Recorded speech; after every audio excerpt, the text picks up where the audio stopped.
দর্শক বন্ধু, বর্তমানে বাস্তু সমস্যা নেই এমন বাড়ি খুঁজে পাওয়াই মুশকিল।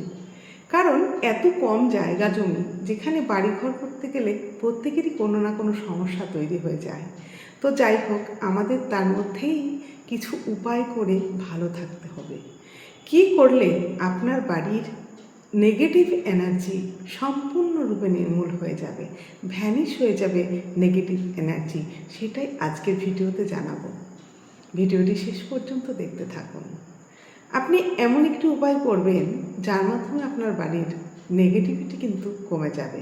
বাড়িতে যদি নেগেটিভ এনার্জি সবসময় কাজ করে, তাহলে কিন্তু আমাদের মধ্যে একটা এনার্জি কম থাকে, কোনো কাজ করার উদ্যোগ থাকে না, সবসময় একটা ঘুম ঘুম ভাব, বাড়িতে অশান্তির পরিবেশ এবং রোগভোগ হয়।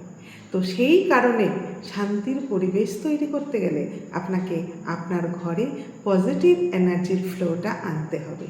এই পজিটিভ এনার্জি ফ্লো আনার একটি উত্তম উপায় হচ্ছে আপনাকে শনিবার দিন এটা করতে হবে।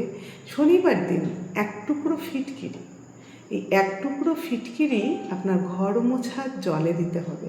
সঙ্গে দেবেন সামুদ্রিক লবণ, একটু সামুদ্রিক লবণ এবং এক টুকরো ফিটকিরি যদি ঘর মোছার জলে দিয়ে দেন এবং সেই জলটা দিয়ে আপনার বাড়ির সমস্ত ঘর মোছেন, তাহলে কিন্তু বাড়ি থেকে সমস্ত নেগেটিভ এনার্জি চলে যাবে। বিজ্ঞানের মতে বাড়ির ছোট ছোট জীবাণুগুলো, যেগুলো আপনি খালি চোখে দেখতে পাচ্ছেন না, মেঝেতে বিচরণ করছে, সেটাও কিন্তু জীবাণু ধ্বংস হয়ে যাবে এই রেমেডিটা আপনি যদি করেন। তাহলে এই রেমেডিটা আপনি করেই দেখুন কত ভালো থাকেন। আপনার বাড়িটা আস্তে আস্তে সুন্দর হয়ে যাবে, ঘরের মধ্যে একটা এনার্জি ফ্লো থাকবে। আপনি এই রেমেডিটা করে দেখুন, প্রতি শনিবার এটি অভ্যাসে পরিণত করে ফেলুন, আপনি অনেক ভালো থাকবেন।